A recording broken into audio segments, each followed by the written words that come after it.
des films documentaires et d'actualité du Vietnam présente Queen Lop, où les lépreux accusent.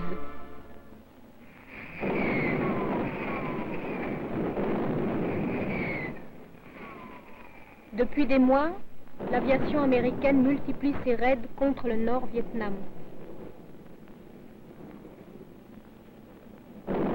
Nous avons photographié centimètre par centimètre le territoire nord-vietnamien et pouvons y déceler les plus petits objectifs, affirme McNamara, secrétaire d'État à la Défense.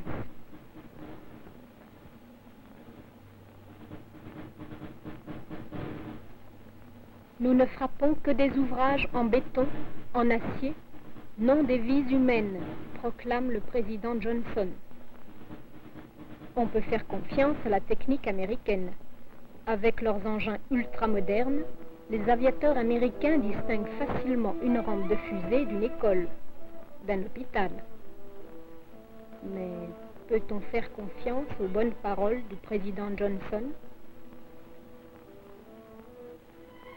Voici l'hôpital de Nha Dan, détruit le 23 mai 1965. Voici le centre sanitaire de Yen Bai, détruit le 9 juillet 1965. Voici l'hospice des vieillards de Moi, rasé. 40 hôpitaux, centres sanitaires détruits en quelques mois.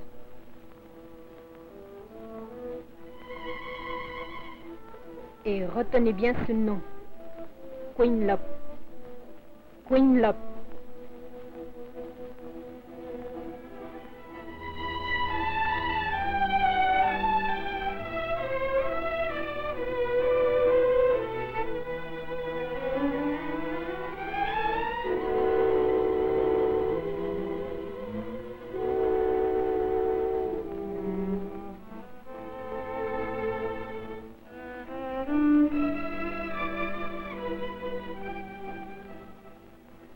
Ici, du 13 au 16 juin 1965, les avions Yankees sont venus s'en prendre à des lépreux.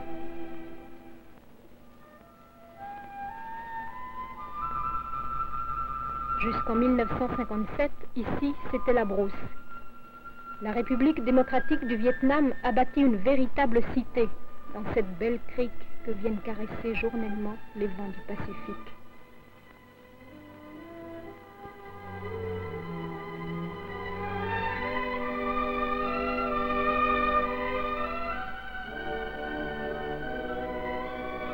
Au service des 2000 lépreux de Queen Lop, le nouveau régime a mis en œuvre la science moderne. Les médecins cherchent à arracher à la lèpre ses secrets. Ils essayent des médications nouvelles. Mais de la science, messieurs Johnson, McNamara n'en ont cure.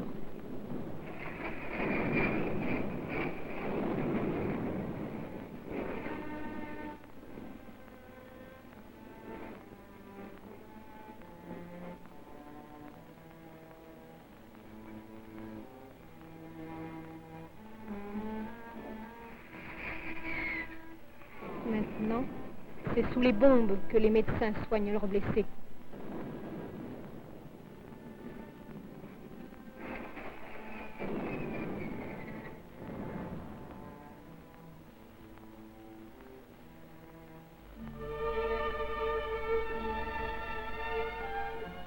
Ici, autrefois, médecins et infirmières mettaient tout leur cœur à soigner les lépreux.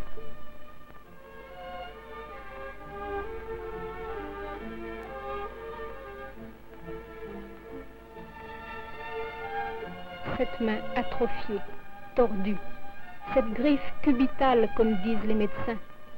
Quel supplice de la traîner toute une vie, appendice inutile. Jour après jour, des soins diligents redonnent vie au tissu, réapprennent au doigt le secret des mouvements. Peu à peu, les mains reprennent vie, se remettent à coudre, à écrire. Miracle de la science, de la patience et de l'amour. Quelle joie le jour où le médecin vous dit « Vous pouvez partir ». En 4 ans, 1700 malades ont vécu cette grande joie. la joie des lépreux, l'aviation américaine est venue l'ensevelir sous les bombes.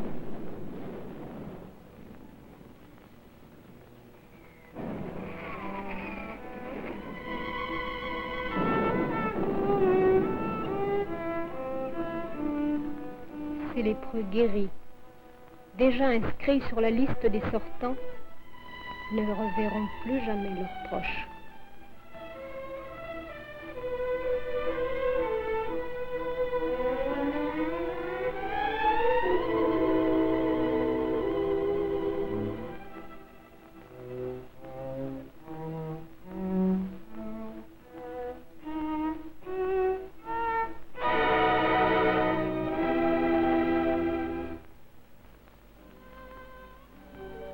Ici, des hommes, des femmes à qui toute espérance était barrée ont repris goût à la vie. Ils soignaient des fleurs, étudiaient, chantaient.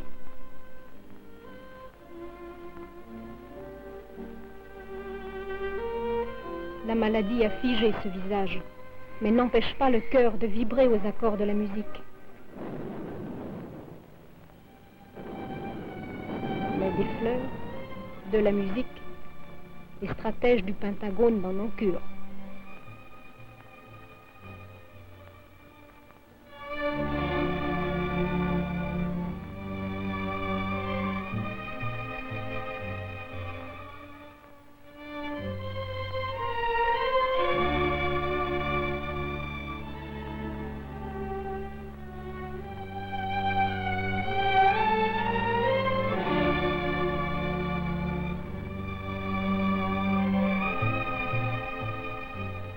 Les malades ont fui dans les grottes avoisinantes.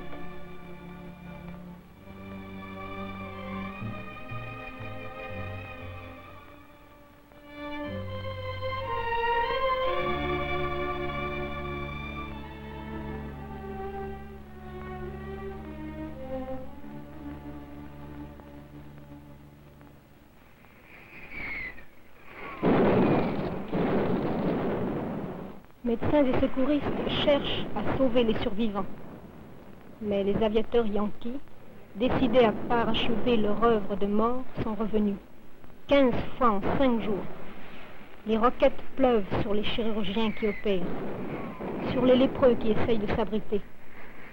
Les bombes font sauter en l'air des cercueils fraîchement ensevelis.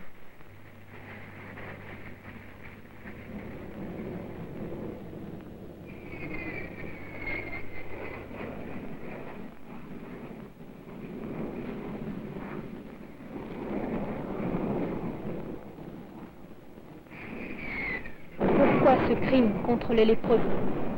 Pourquoi avoir semé la mort et la désolation dans leur cité de joie et d'espérance?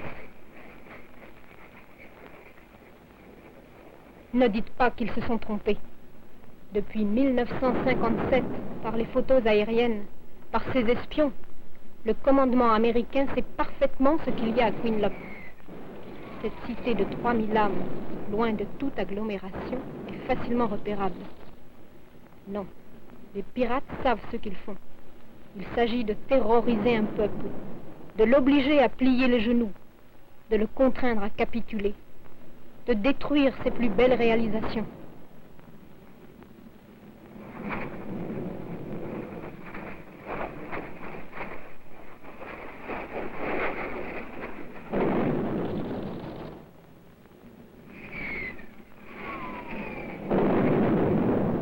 Jamais le peuple vietnamien ne se mettra à genoux.